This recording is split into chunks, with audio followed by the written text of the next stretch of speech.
आज हम इस वीडियो में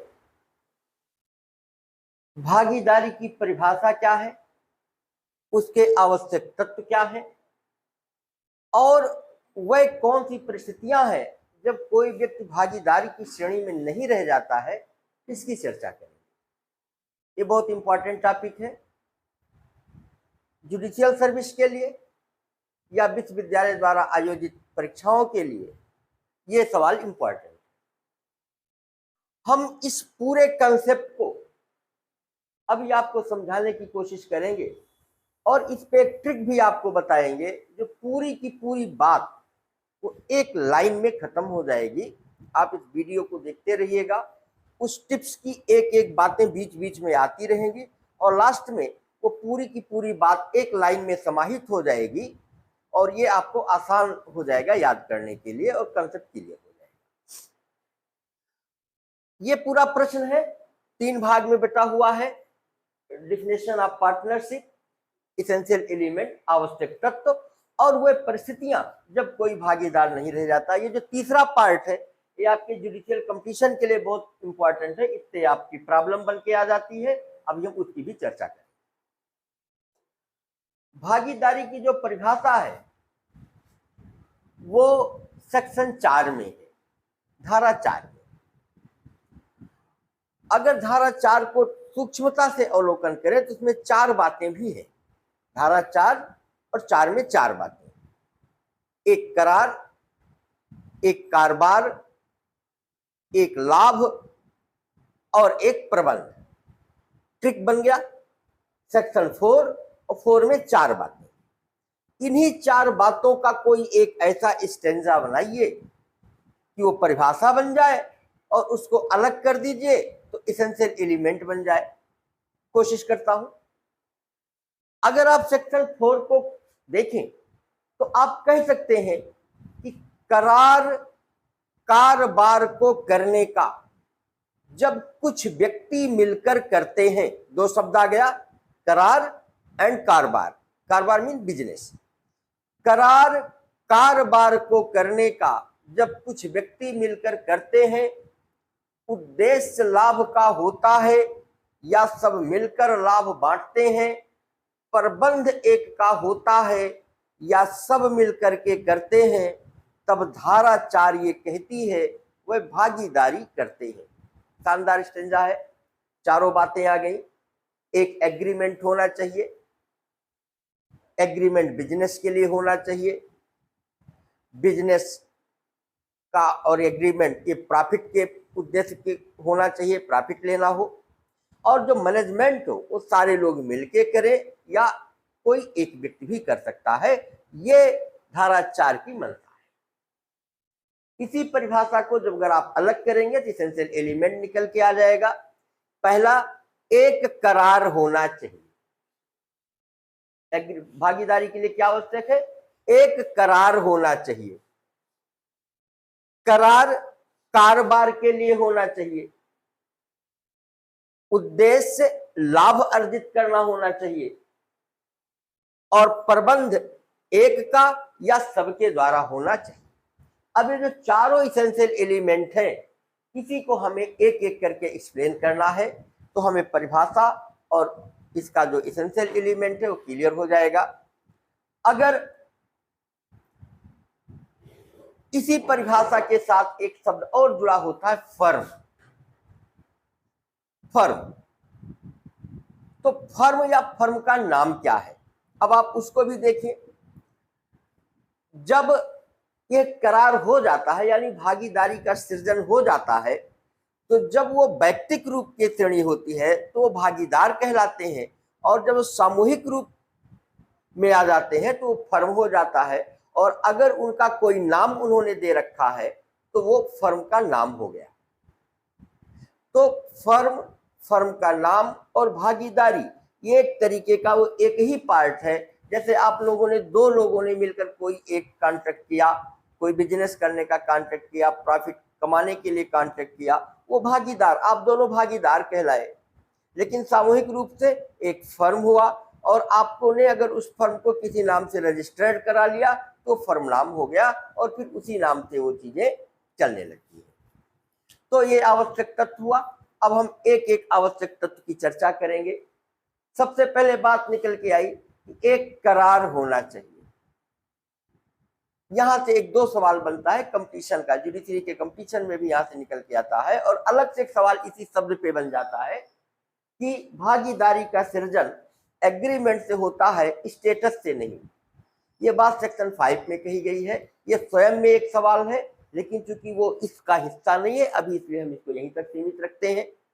एक करार होना चाहिए, मतलब कि भागीदारी का सृजन एग्रीमेंट से होता है, स्टेटस से नहीं होता है। जैसे अगर कोई हिंदू परिवार है, तो अगर उसके परिवार के कुछ सदस्य एक भागीदारी का सृजन किए हुए हैं तो भागीदार तो हो सकते हैं, लेकिन अगर उसी परिवार में कोई नया सदस्य आ गया, जैसे शादी हो गई तो पत्नी के रूप में आ गया, बेटा बेटी हो गया तो संतान के रूप में आ गया, तो वो उस फैमिली का हिस्सा स्टेटस के आधार पर हो जाएंगे, लेकिन वो पार्टनर नहीं कहलाते हैं। इस प्रकार से आप कह सकते हैं कि जो भागीदारी का सृजन है वो करार से ही होगा, स्टेटस से नहीं होगा। उसके लिए पक्षकारों की सहमति आवश्यक है। और आप जानते हैं करार के लिए जब general principles of Indian contract पढ़ेंगे, एग्रीमेंट क्या है? Every proposal when acceptance becomes a primi, A proposal when accepted becomes a primi. और प्रत्येक वचन या वचनों का संवर्ग, एवरी प्राइमीज और एवरी सेट ऑफ प्राइमीज, प्रत्येक वचन या वचनों का संवर्ग जब वो एक दूसरे के लिए प्रतिफल है तो वो करार है। And an agreement which enforceable by law, ये कॉन्ट्रैक्ट, ये इसका एक सृजन होता है। तो हमारा करार क्या है? एक कॉम्पिटेंट पार्टी के द्वारा अगर आप कोई चीज सहमत हुए हैं तो वो करार हो जाएगा, अगर उसके साथ कंसीडरेशन है। अब यहाँ पे एक सवाल उठता है कि क्या ये नैसर्गिक व्यक्तियों के बीच में होगा या लीगल पर्सन के साथ भी हो सकता है, यानी एक लीगल पर्सन एक नेचुरल पर्सन भी क्या करार कर सकते हैं? उत्तर मिला हाँ। भागीदारी का करार सभी नैसर्गिक व्यक्तियों के बीच, सभी कृत्रिम व्यक्तियों के बीच, या कुछ कृत्रिम और कुछ नैसर्गिक व्यक्तियों के बीच किया जा सकता है। ये आप इसको कंपटीशन के रूप में भी ले सकते हैं। तो एक बात तो क्लियर हो गई कि करार आवश्यक है, क्योंकि उसमें सहमति आवश्यक है। अब करार कारोबार को चलाने के लिए होना चाहिए, बिजनेस चलाने के लिए होना चाहिए। ये एक महत्वपूर्ण आवश्यक तत्व है कि भागीदारी का सृजन तभी होगा जब वो बिजनेस को चलाने के लिए हो, कारोबार को चलाने के लिए हो। और भागीदारी के लिए कारोबार का अस्थायी होना या कंटिन्यूअस सतत चलने वाला होना आवश्यक नहीं है। भागीदारी का गठन केवल एक समव्यवहार के लिए भी हो सकता है, जैसे दो वकील द्वारा किसी मुकदमे में लाभ प्राप्त करने का करार, तथा दो डॉक्टर के द्वारा मरीजों के इलाज के लिए भी भागीदारी का गठन कर सकते हैं। ये बात एक महत्वपूर्ण लीडिंग केस हुआ था कूपे बनाम अय्यर, ये उसमें बात कही गई थी। अब एक बात और आती है कि क्या भविष्य में कोई कारोबार करने का करार भागीदारी का गठन करेगा? उत्तर मिला नहीं। भविष्य में कारोबार करने का करार भागीदारी का सृजन नहीं करती, क्योंकि भागीदारी के लिए करार का, कारोबार का यानी बिजनेस का अस्तित्व में होना आवश्यक है। इसी बात पे एक महत्वपूर्ण लीडिंग केस था रंगास्वामी बनाम ईश्वर मार्थी। ये 1967 का केस है। इस मामले में मद्रास हाई कोर्ट ने कहा कि भागीदारी मानने से मतलब कोर्ट ने वहां पे भागीदार मानने से इनकार कर दिया जहां दो व्यक्तियों ने भविष्य में नीलामी का माल खरीदने का करार किया था, तो इसको न्यायालय ने भागीदारी नहीं माना।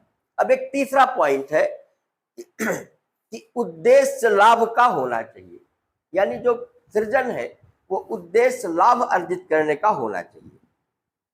इसके लिए एक बहुत ही महत्वपूर्ण लीडिंग केस है, एक कंपटीशन में भी पूछा जाता है, कॉक्स बनाम हिकमैन, 1860 का केस है।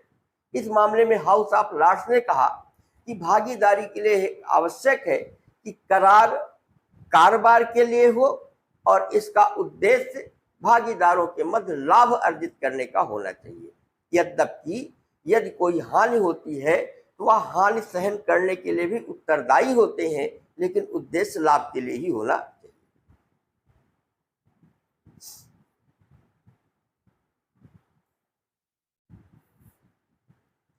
एक और महत्वपूर्ण जो इसेंशियल एलिमेंट था वो क्या है कि कारोबार का पारस्परिक अभिकरण, यानी माने प्रबंध एक का होता है या सब मिलकर के करते हैं।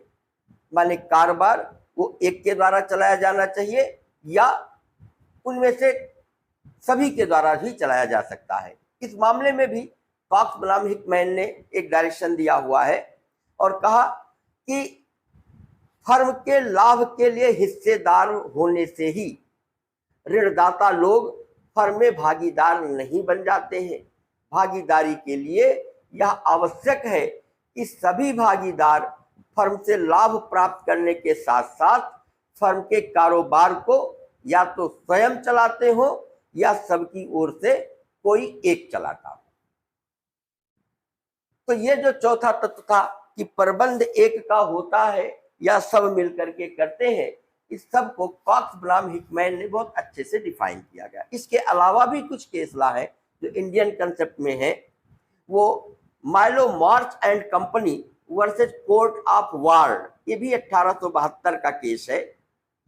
और एक केस है Hiralal versus Bhagirath Ramchand and company, 1946 का केस है। इस मामले में भी न्यायालय ने कहा कि जो व्यक्ति प्रबंध चाहे एक के द्वारा हो या सबके द्वारा हो वो किया जा सकता है और केवल लाभ प्राप्त कर लेने से ही कोई व्यक्ति भागीदार नहीं हो जाता।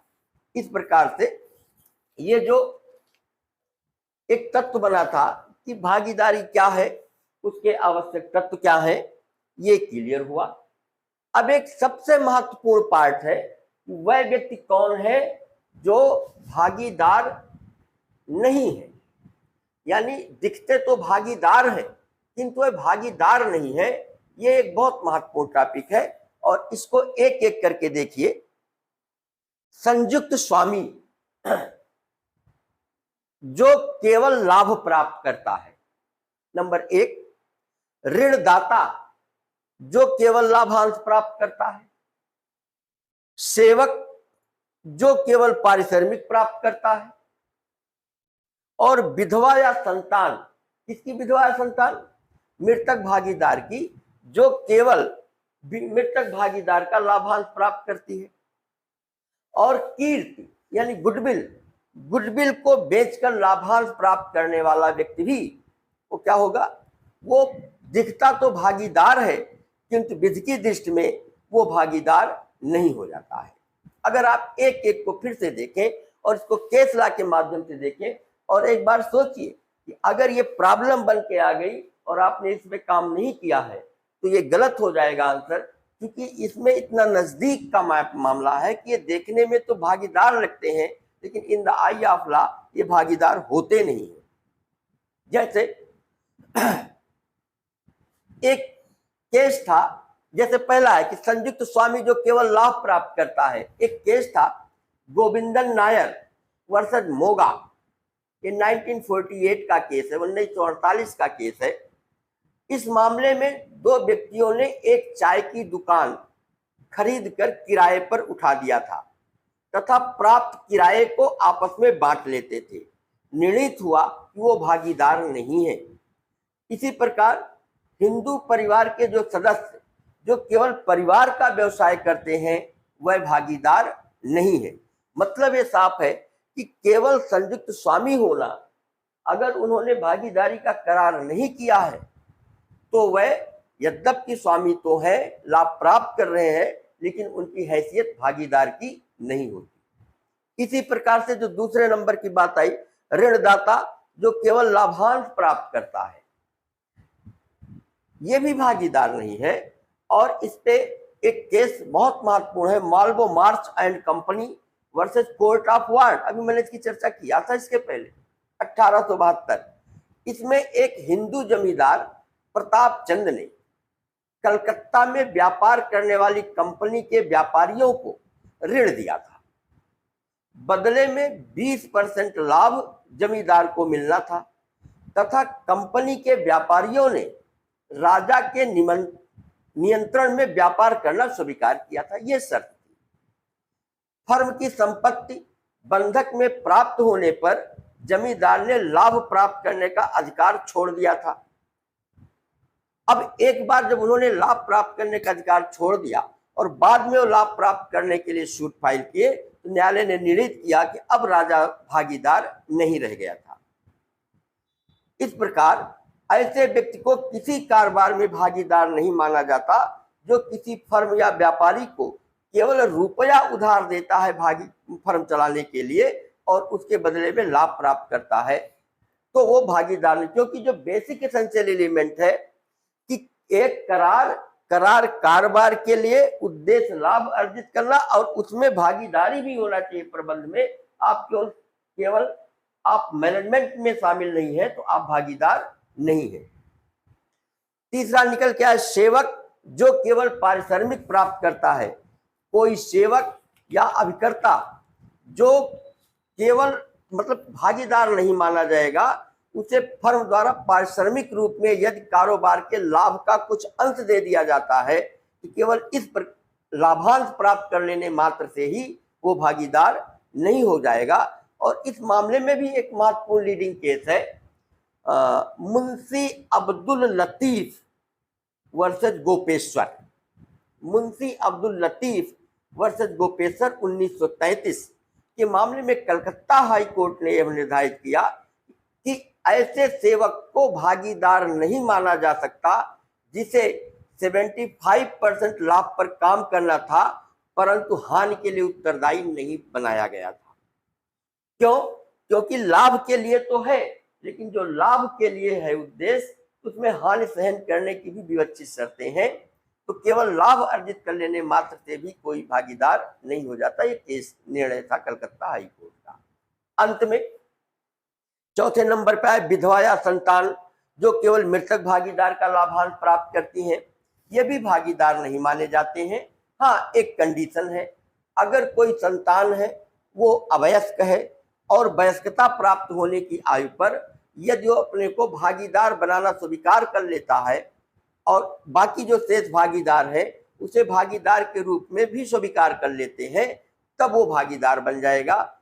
लेकिन अगर सहमति लोगों की नहीं बनी, केवल वो मृतक भागीदार का उत्तराधिकारी है, इस आधार पर वो भागीदार नहीं माना जाएगा, भले ही वो उसके हिस्से का लाभांश प्राप्त कर रहा है। इसी प्रकार से सबसे अंतिम पॉइंट है कि कीर्ति गुडविल को बेचकर लाभांश प्राप्त करने वाला व्यक्ति भी वो भागीदार नहीं होता। इस मामले में एक केस हुआ था, बहुत अच्छा केस है, रॉबिन्सन वर्सेस क्लार्क, 1846 का केस है। इस मामले में भी न्यायालय ने कहा कि ऐसा व्यक्ति भागीदार नहीं माना जा सकता जिसने अपनी क्लिनिक इस शर्त के साथ बेची हो कि वह क्रेता को अपने पुराने मरीजों से परिचय कराता रहेगा और आधा लाभ प्राप्त करता रहेगा। इस प्रकार से न्यायालय ने कहा कि केवल गुडविल को बेच देने मात्र से और उसका लाभ प्राप्त कर लेने मात्र से कोई भी व्यक्ति भागीदार नहीं हो जाता। अब आप इसको समरी के रूप में देख लीजिए।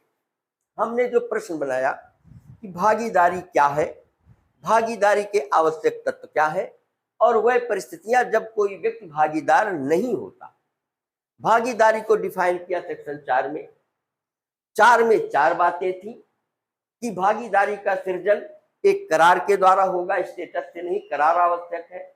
वह करार बिजनेस के पर्पज से होना चाहिए और इसका उद्देश्य प्रॉफिट कमाना हो और उसमें प्रबंध सबके द्वारा या किसी एक व्यक्ति के द्वारा होना चाहिए।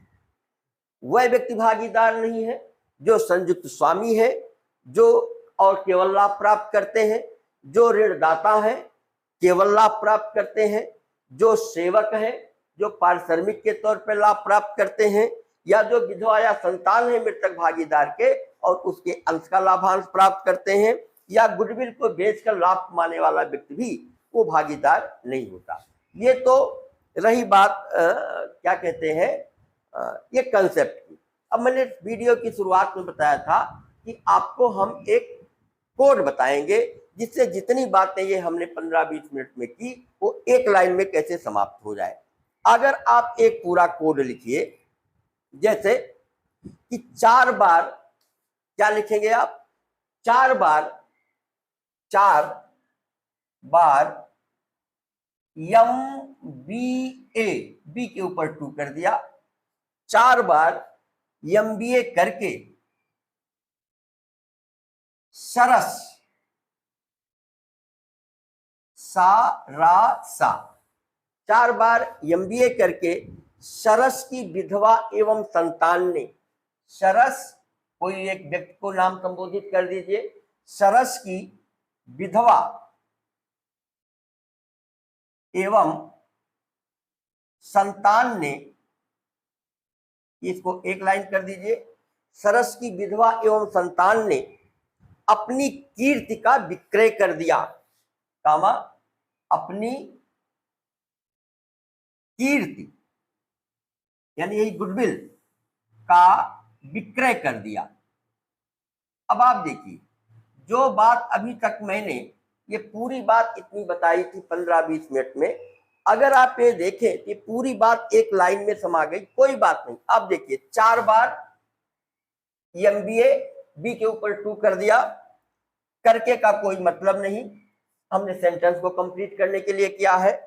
सारा सा विधवा एवं संतान, इसको ए, और कीर्ति का विक्रय। अब आप देखिए पूरा कोड आप देखें, 4 बार यानी ये सेक्शन 4 है, जो मेरा पहला तत्व था परिभाषा, मानी सेक्शन 4 डिफाइन कहां की गई, सेक्शन 4 में। हमको इस बार से पता चल गया कि भागीदारी को सेक्शन 4 में डिफाइन किया गया है। MBA, यहां थोड़ा कोड को मैंने आगे पीछे किया हुआ है। बी में 2 बात की हुई, माने बी अल्फाबेट से 2 बातें होगी। यम माने मैनेजमेंट, प्रबंध एक का होता है या सब मिलकर के करते हैं। बी फॉर, यहां पे हमने प्रॉफिट शब्द नहीं लिया, कोड नहीं बन रहा था, उसको हमने बेनिफिट के रूप में लिया। उद्देश्य लाभ का होता है या सब मिलकर लाभ बांटते हैं। और दूसरा जो बी है वो बिजनेस है, करार होना चाहिए और एक कारोबार का होना चाहिए और एग्रीमेंट। अगर आप इसको उल्टी दिशा में देखें, यानी जैसे अभी आपने इधर से देखे हैं, एक करार होना चाहिए, करार कारोबार के लिए होना चाहिए, उद्देश्य लाभ का होना चाहिए, प्रबंध एक का या सबका होना चाहिए। अगर आप इसको इधर से देखें, ए फॉर एग्रीमेंट, एक करार होना चाहिए, बी फॉर बिजनेस, वो करार बिजनेस के लिए होना चाहिए, बी फॉर बेनिफिट, वो बेनिफिट के लिए होना चाहिए, और एम फॉर मैनेजमेंट। ये लिखिए, इधर से पढ़ लीजिए, उधर से क्रम सीधा हो जाएगा। इसके बाद फिर हमने कहा कि 4 बार MBA करके का कोई मतलब नहीं, इसको हमने कोड बनाया हुआ है। सरस, सारा सा, ये सा का हमने केवल इसका एक एक अल्फाबेट पहला लिया। सा माने, अब हमको यहीं से पता चल गया, संयुक्त स्वामी जो केवल लाभांश प्राप्त करता है।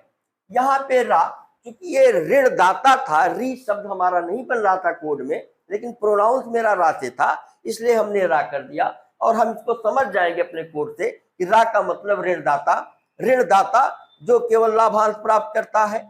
सा से सेवक, जो केवल पारिश्रमिक प्राप्त करता है लाभांश के रूप में। तो सरस, सा माने संयुक्त स्वामी, रा माने ऋणदाता, सा माने सेवा प्राप्त करने वाला, सेवा के बदले में लाभांश प्राप्त करने वाला। विधवा या संतान, यानी मृतक भागीदार की विधवा या संतान जो केवल लाभांश प्राप्त करती है और अपनी कीर्ति का विक्रय करने वाला। तो ये हो गया 1 2 3 4 और 5, 1 2 3 4 5, ये हो गया 4 बातें, 1 2 3 4, 1 2 3 4, और ये सेक्शन 4। इस तरीके से अगर आप इसको अपने पास, जब वीडियो खत्म हो जाएगी, आप जब कभी इसको याद करें, अपने हिसाब से इसको एक तरकीब बना के देखेंगे, हमें लगता है कि याद हो जाएगा। केस ला के साथ आप देख लीजिएगा। ये वीडियो आपको कैसा लगा आप अपने कमेंट बॉक्स में लिखिएगा। चैनल को सब्सक्राइब करिएगा, और भी बहुत सारी वीडियो जल्दी ही आपको पार्टनरशिप की जल्दी मिल जाएगी। Thank you.